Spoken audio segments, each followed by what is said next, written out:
up on the river, though. It's different. What? Doing a draw of shadow for my career ed class. So, first question. Where do you work now? I work at TruEarth Entertainment. How long have you been with your current employer? My current employer is myself. So I have been working for myself for the last 11 years.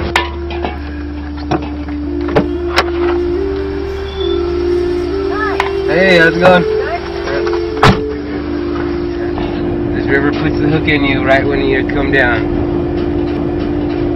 And it never lets go.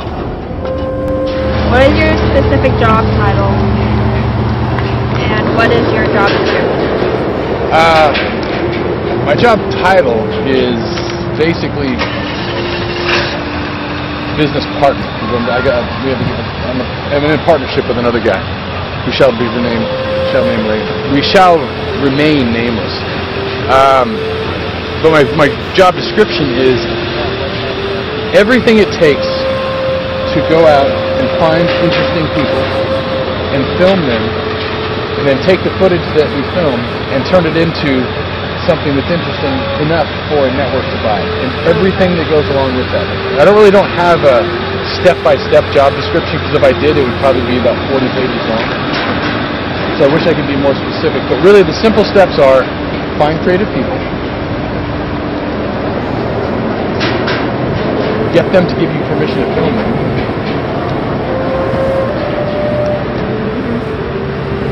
then take the footage and turn it into an interesting sizzle,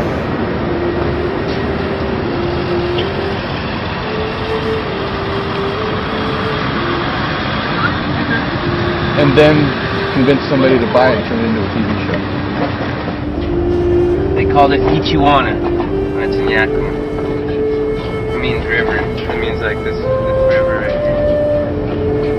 It means the Columbia River. What products or services does your employer provide, and who are the customers? Our customers are, the weird thing, our customers are actually ourselves. Because what we have to do is, since we go out and we convince somebody that their life or their job or they're interesting, and we basically, our product, we film them, which becomes our product. So the footage that we get and the people that we have under contract, like Joe, is our product.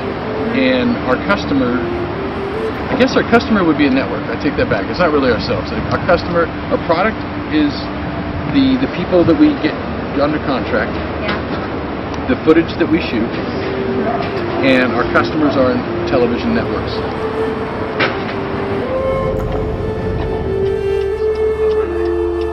Most of those families died off once the dams came in and stuff like that, once they knocked the walls off. Alright, what qualifications are needed for this career? Oh, thick skin, the ability to deal with rejection on a minute-by-minute basis.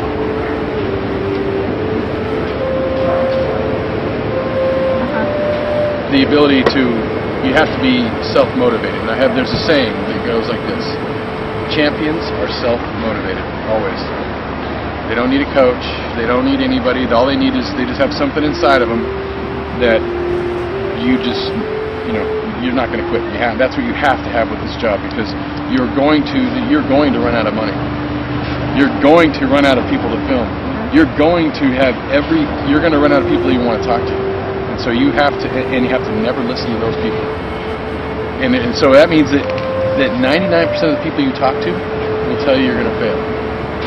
So that's if that helps you, that's pretty much the long answer. There's not too many of those families around that east of Fishing Falls. There's only like about a couple families that Fishing Falls, but there's a lot of them that died. What communication skills are needed for this career? I'd have to say the biggest one and the hardest communication skill to learn is listening. First step is listening and understanding people, which isn't a communication skill until you take what you learn by understanding them and by listening to them, and then you communicate to them that way. Yeah. That's the key one right there. And then, how has this career changed over the years, and how has technology affected it? Oh, it's changed tremendously with, for instance, YouTube. You know, how long has YouTube been around? Like, what, 5 or 6 years? Yeah. So before YouTube, independent producers like us, before YouTube, we would have had to go out and spend $1,200 to $5,000 on a website so that we could take the videos we shot and put them onto our own website. So that there were because it was so expensive, there were fewer successful independent producers. But then once YouTube came along, it was free. Now all you had to do was shoot your content, get it onto YouTube, send anybody you're trying to sell this thing to a link, which means now it's cheaper to do, but there's a lot more competition. Yeah. So technology has affected it greatly. Okay. A lot of the native fishermen families from down here are no longer around here. Which is sad. What is the best thing about this career, and why? The best thing is the independence, because by being independent you're able to be creative. Because the worst thing for creativity is when you work for somebody else, you're kind of forced to work for perfection, meaning they don't want you to make mistakes. So when you are in a situation where you can't make mistakes, it becomes very robotic, and you do the same thing over and over, and there's really not a lot of creativity. When you work for yourself, you're allowed to make a lot of mistakes, but in making mistakes and doing that, you become very, very creative. That's why the creativity is the best thing about this career. Okay.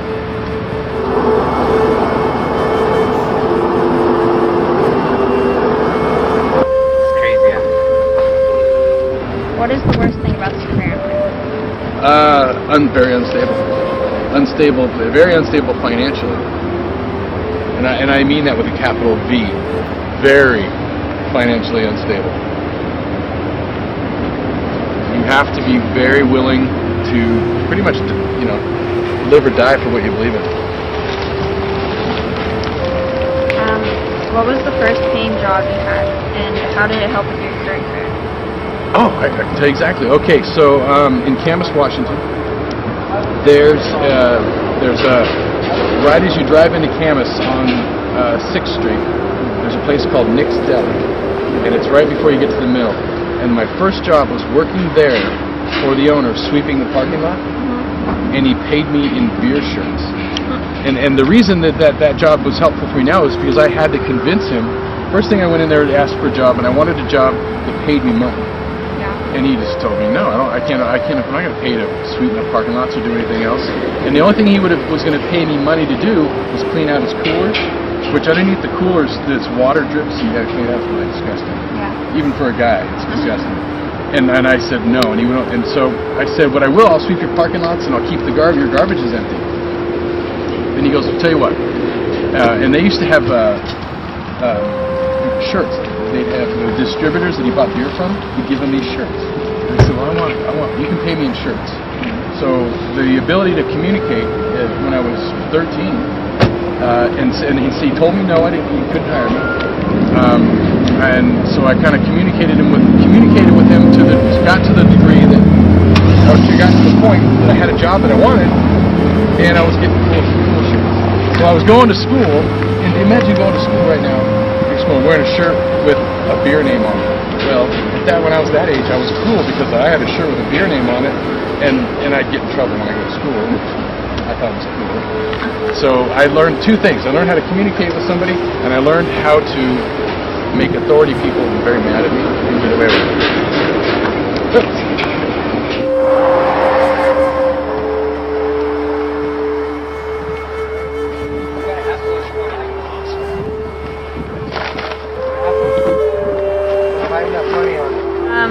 Why did you choose your current career? It chose me. Well, I don't know. Let me think about that. Why did I choose it? Because I've always liked watching TV, and when I watch TV and movies, I thought I could do a better job. I did. That's pretty much it. And then once technology made TV cameras what they were, I went out and got a camera, started filming stuff, and before I knew it, 10 years later, I started doing it 10 years ago, but 5 years ago I committed to it. So 10 years later, I'm doing it for my career. What is your advice for preparing for career success? For preparing for a career? For career success. The only advice I can give would be know yourself. Really find out what you want to do and do it. And so that way, when you are 25 or 30 or however old you are, you're happy with the last 10 years of your life to get there. Because there's a lot of people that just get a job and then they work it, but they don't enjoy it. Yeah. And sooner or later, that's going to have an effect on your life. So figure out what you want to do. That's the best career choice you can get. What has helped prepare you for your career? Divorce, bankruptcy. Really, literally, I was forced to. When I got divorced. You can put that. You can put it whatever you want. But I got divorced in '99. It gave me the freedom to really do what I wanted to do, and that was it. And then once I had to file bankruptcy, it gave me more freedom, and it made me commit to what I was doing. So really. Just self-reliance. Just put, you don't have to put divorce and stuff, but just put self-reliance. The ability to rely on myself and have confidence in the decisions I make. Starting deboned and barbecue ready. How much the whole for?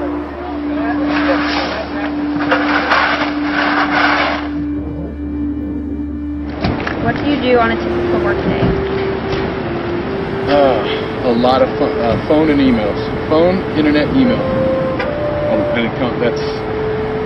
then you want more descriptive or just want that?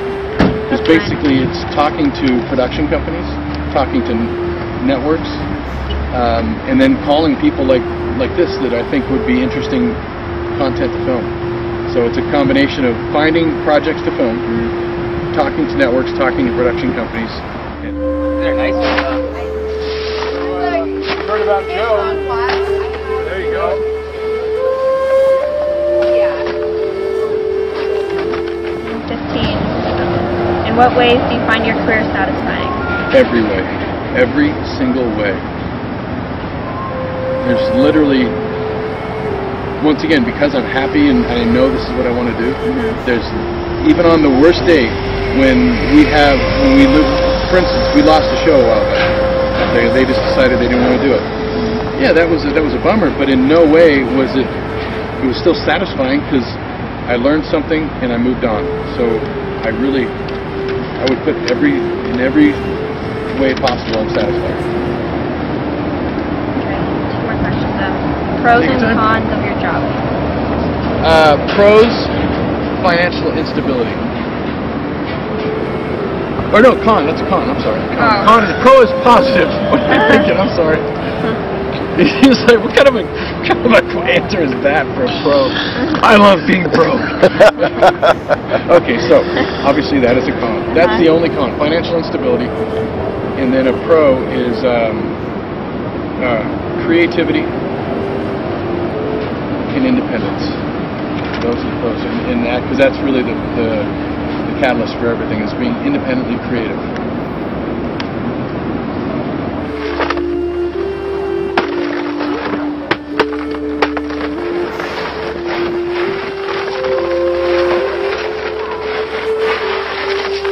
Advice for someone wanting to do what you do? Don't do it. No, yeah. Leave us alone. No, not at all. It would kind of go back to that one answer about what is it, career advice. Same thing. Advice for people is to whether if you wanted to do this, make sure it's what you truly love to do. And if you truly love to do it, you will succeed. No matter you will. So know yourself. And once you know yourself, you'll know what you want to do. Okay. If somebody wants to be an accountant or something like that, this wouldn't be for them.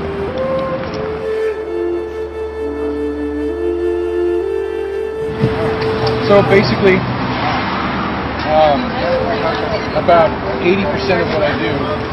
Oh, no, we're sold out. We got plays now. I'm sorry. Which ain't easy. So you find people like Joe, then you got to convince them to be willing to be in front of a camera. And then, like with him, I'm basically going to pretty much live with him for the next 2 weeks to a month. So I'll live with him. We're going to be staying in the trailer up the road, and then during the day we'll be here, and then at night we'll be fishing. So while he's doing all that,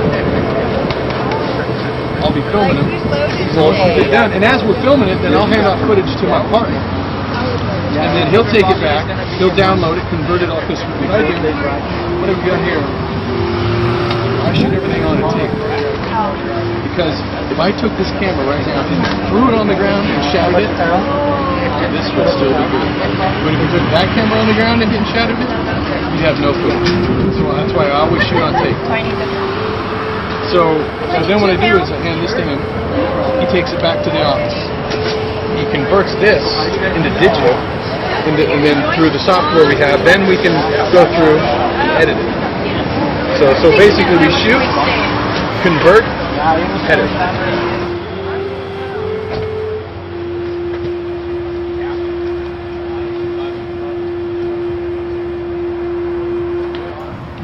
So in the meantime, that's what I do. Then I just I basically learn what he does, so I stay out of his way.